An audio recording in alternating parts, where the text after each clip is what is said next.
I've heard this so many times now from women that they are no longer dependent on a man for income, for security.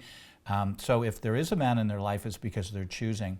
And I think the stats are pretty alarming in this respect too, that almost 70% of women over 40 are actually paused or contemplating not being in a relationship. So that's quite a shift. Because of the piece that they already have. They have their cats, they have their dogs, and they have their YouTube and podcasts.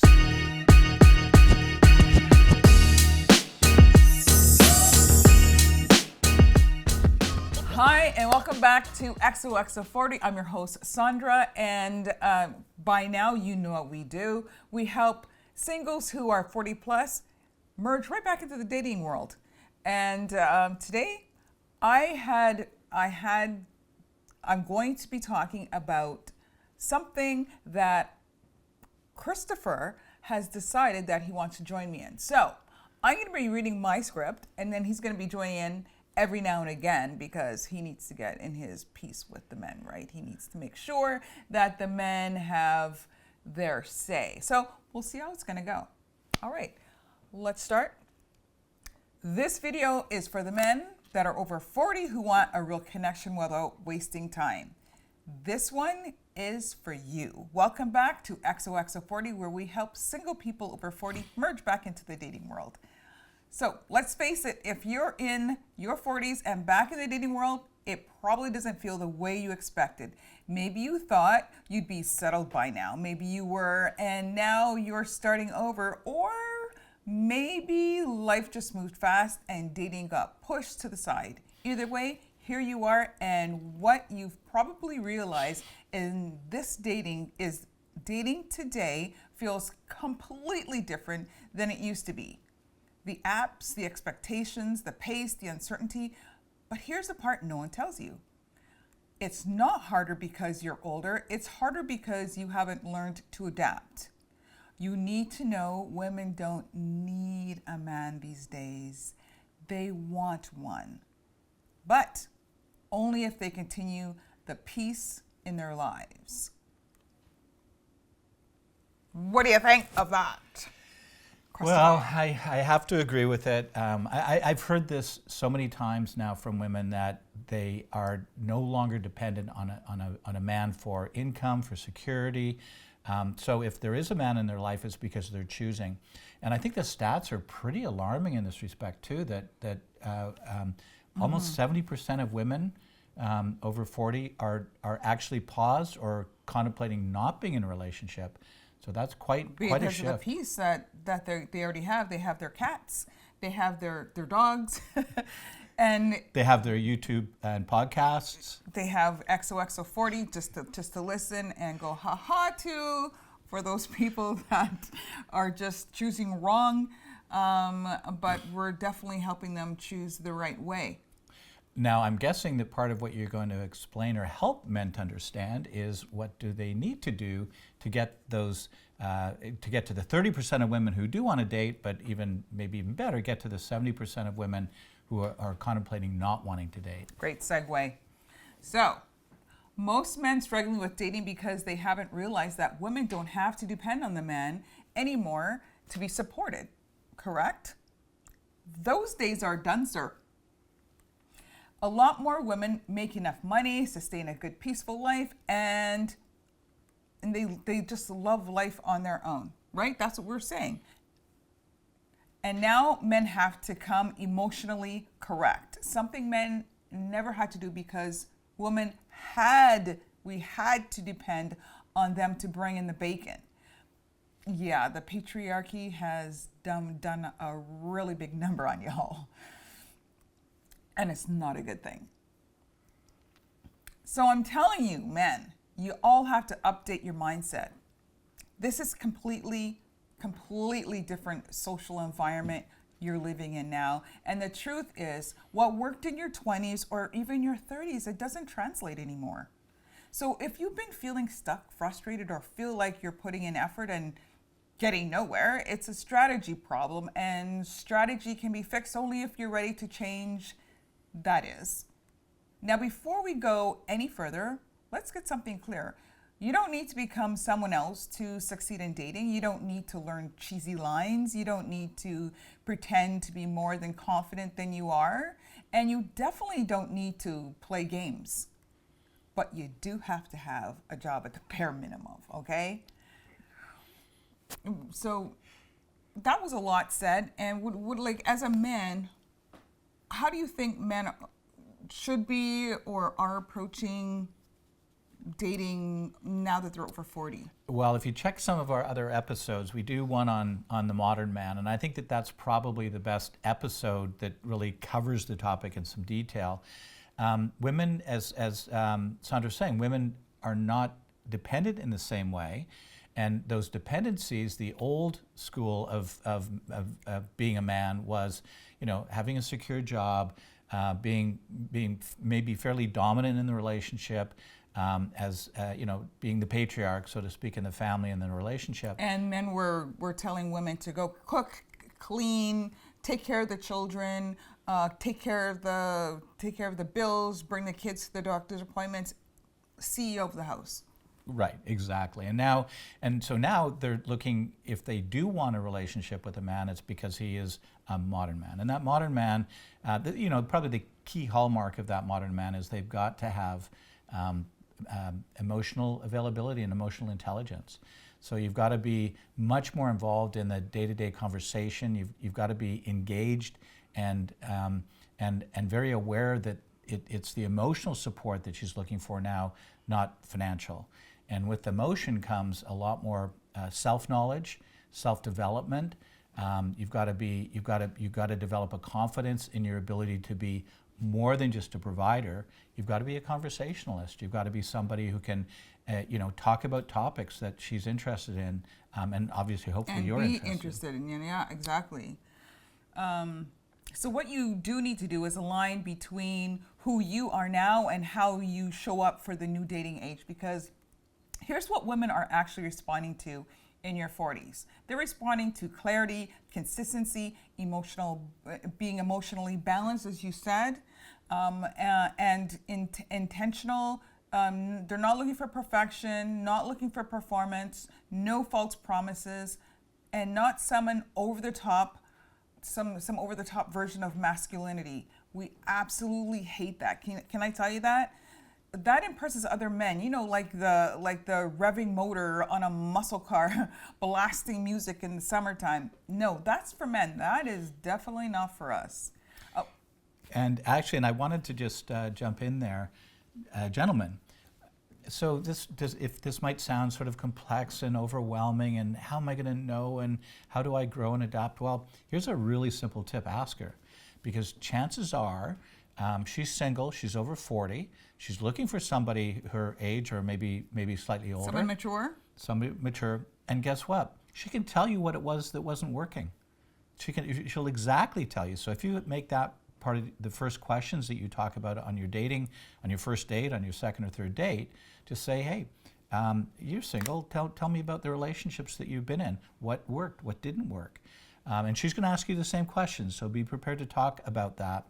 And again, do some research on it, and make sure that you've got some idea of how you can talk to her about your personal growth. But I gotta put a pause on that, because some women will not want to talk about their past relationships because it's something that a man who is not looking for the right relationship can take advantage of. So we're very, very hesitant about saying actually what happened. So you have to be very secure about that. You have to know who you're dealing with. You have to be, you just got to know. Sometimes your gut will tell you. Yeah, and I think it's about being general with the topic as opposed to specific. So you're not asking her, how did it go with the last guy? What was his name? What did he do?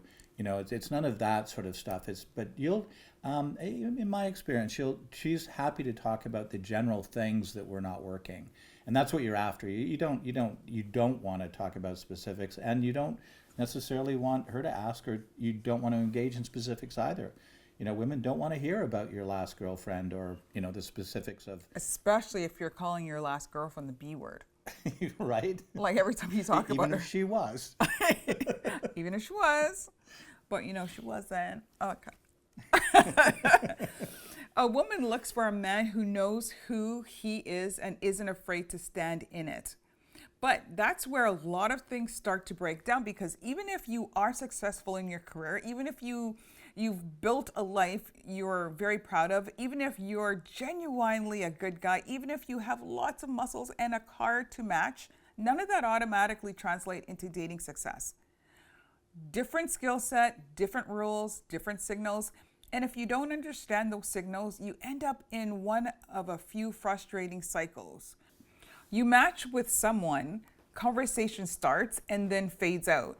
You go on a date, it seems fine, and then you never hear from him again or her again, or worse, you don't even get matches that feel aligned in the first place.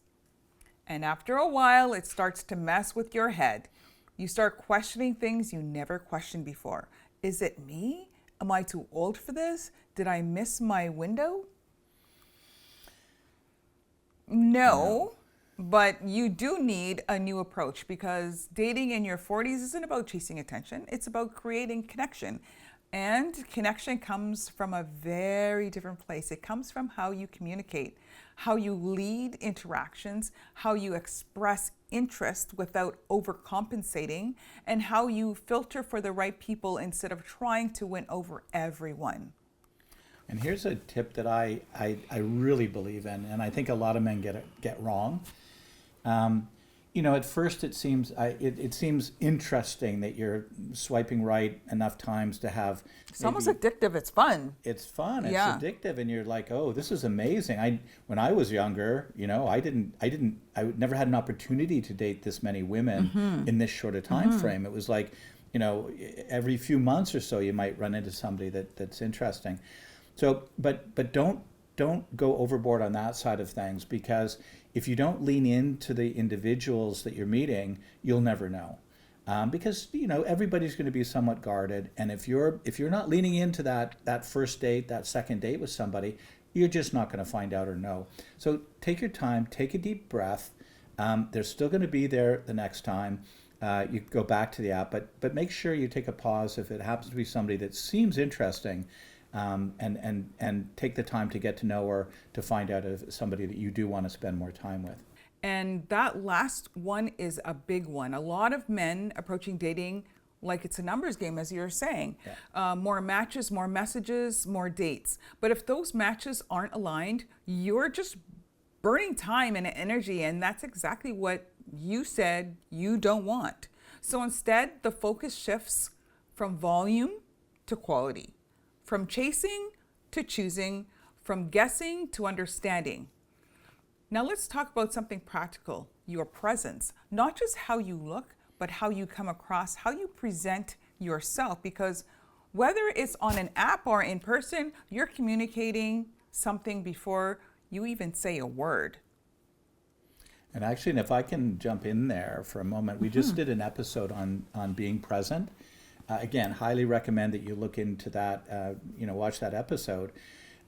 Because again, men, and in this day and age, we talk a lot about this, the heads down world that we're living in. There's always a phone on the table. You're listening for the buzz, for the chime or whatever. You're picking it up in the middle of a conversation. And it doesn't serve you well. She's looking for you to, you can't follow a conversation. You need to lock in. And know what to do next, know what to ask next, know how to be part of the conversation when you're doing this constantly. And okay, so fine, you say, hey, I'm expecting one really important call. Cool. Take it, but maybe step away from the table and take it and then come back. But make sure that that's it. It's not 2 calls. It's not 5 calls. It's not any call that comes in. You need to really focus in on, focus your energy on her and the conversation. And it's really nice to preface that you have an important call before the date starts, so that they are aware that you are going to be leaving at some point. It does make it a little bit comfortable because now you're thinking, okay, when is that call coming in and that kind of thing. So if it's better for you to get that call out of the way first. Yeah. Well, it's better, obviously, going into a date not having a call, but Yeah. life takes over sometimes. Yeah. And, you know, it's happened where, you know, I get my daughter calls or something, and I know she doesn't call. She texts me if it's not, but if it's important, she'll call me. And so, you know, I'll make that, I'll say very clearly, oh, excuse me for a moment. My daughter's calling. She must need something. It must be important. Yeah. And that person will be very understanding, of course. Yeah. And if they're not understanding, then it's probably not a good match for you. Yeah. And that's one of the things that we help you match with the person that's right for you. Yeah. So you want to be very careful with so back to the dating apps. You want to be very careful with your photos, your tone, your pacing, your energy, and most men overlook this completely. So this is on a dating app or in real life, IRL. Actually, and I'm gonna jump in there because we get this all the time. We get both men and women, but I'll just stick with the male side of it. We get men asking us, as soon as they know that we do this, they'll typically ask Sandra to take a look at the profile. Mm-hmm. They'll ask me sometimes, but they won't listen to me. I can tell them I don't think this is a good idea. A or woman's that picture doesn't perspective. work. But they don't believe me. I know it because I listen and spend a lot of time, obviously, and especially getting Sandra's opinions on certain apps, on certain profiles. But anyway, so the point is they will often ask us, and they'll basically say, Sandra, tell me what you think. Now, and they'll listen to her. And, you know, and there's so many cases when, you know, what you're doing in your profile and your view of what your profile is communicating is very different than it actually is. And your profile needs to tell a story. Yeah. So you've got to. I absolutely recommend this. You've got to find a woman you trust. You've got to ask her, say, what is this telling you? How do you relate to this? Because what you're thinking is probably not what she's saying. And when you say someone you trust, it has to be someone who's going to be objective. Yeah. Not someone who's going to You look great, not you look hurt great. your feelings, Yeah. okay? This is what we're here for. We can do this for you, and we can get you hooked up with the person that you will be most compatible with. Yeah. Okay? And I go to our website if you really want an objective opinion, and I can testify to this. Absolutely, it's happened to us a whole bunch of times, where my guy friends will say, "Sandra, take a look at this," and at first it's so funny. The reaction is almost the same every time. Yeah, no, that's not what I meant. Yeah, okay, but are you? And then they listen, and then they start to change, and we actually have people will ping us a day later, 2 days later, and ping Sandra and say, hey, what about this photo? What about that photo? And What if then I say it the this way? results are tremendous once they change the picture. Yeah. And it's really funny how they throw up a few pictures, write a quick bio, and hope for the best. But in reality, that first impression is doing almost all the work. It's either opening doors or quietly closing them. Oh, and let me give you one really good example that just happened to us. So many of us over 40 have families, right? So we've got kids, as do both of us. Leading with the pictures of your family is generally not a good idea because she needs to know that you have one. Absolutely. She also is going to want to care about the relationship you have with your kids. But also Absolutely. on those dating apps, it does say, do you have children? Although it's kind of misleading because for me, children is like toddlers or kids that are in school. And what I was going to say, though, is that if that top picture, and we just saw this on a profile, if that first picture is you and your two kids, it's just saying something that's not what you want. You want her to look at that picture of you and say, that's somebody that I want to be with. Mm-hmm. Not a family that I want to be part of yet. I don't have any idea. It's scary. It's a little scary, yeah. Yeah. And you question, like, am I going to be number 3 on that totem pole? And I also question whether or not the kids know that they're on a dating site. Yeah, well, Like, I'd be like, you do. No. Yeah. So one of the fastest ways to improve your results isn't trying harder. It's getting to know yourself more, getting to understand what a woman wants, how you present yourself, and how you communicate, how you move things forward. Because here's another truth. At this stage in life, women aren't just looking for physical attraction. They're looking for direction. They want to feel like you know where things are going, or at least that you're capable of leading things somewhere meaningful. And that doesn't mean being controlling. It means being intentional about her feelings and where things may and can lead. There's a difference. Intentional looks like choosing a place instead of going back and forth for days. What do you want to do? I don't want to do. What do you want? You know, setting a time instead of we'll see, or the dreaded good morning text without follow up for the next meetup time. Following up with purpose instead of disappearing is maturity, basically. Small things, but they do add up quickly. Now let's address the hesitation you might be feeling, because a lot of men in their 40s are carrying some level of past experience. Divorce, long-term relationship, the anger, disappointment, a deceased spouse, maybe even a bit of burnout. And that can create a kind of guarded approach. And we call this, we all have shadows. I mean, this is the classic psychology that everybody is dealing with, that you have shadows. You're in a long-term relationship, and this is a very common theme. We stay together for the kids. Really super common theme. And that's okay, because you know what? That says something about your loyalty and your commitment, and that's not a bad thing. But it's also important to make her understand, and again, not to get into the specifics of all your relationships and things like that, but that you understand that you have shadows. Some would call it baggage, but you have shadows, but you're working on those things. So this whole idea of setting a direction is the first indicator to her that you've thought about your past life, you've thought about your past relationships, and you have a strategy and an ideal for what they're going to look like in the future.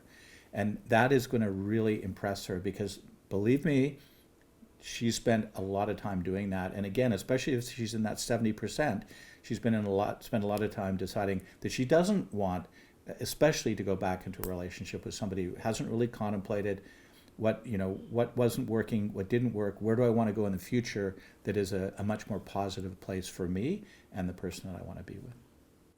Well said. Thank you. I know it's true. Mm-hmm. So you don't have time to waste time. You don't want to get it wrong again. You don't want to invest in something that goes nowhere. All valid, but here's the balance. You can be selective without being closed off. You can be intentional without being rigid, and you can move forward without dragging the past. Dragging it into every new interaction, especially if you're not over her. We know when you're not over her. We hear it in your words. Especially when you're calling her the B word.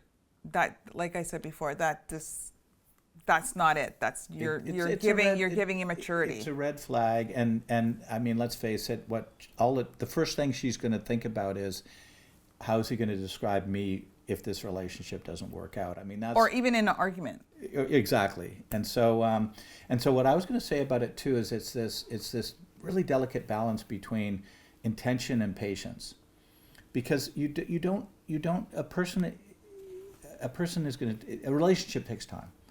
And to really know that you want to be committed to somebody takes time. And she's feeling the same things.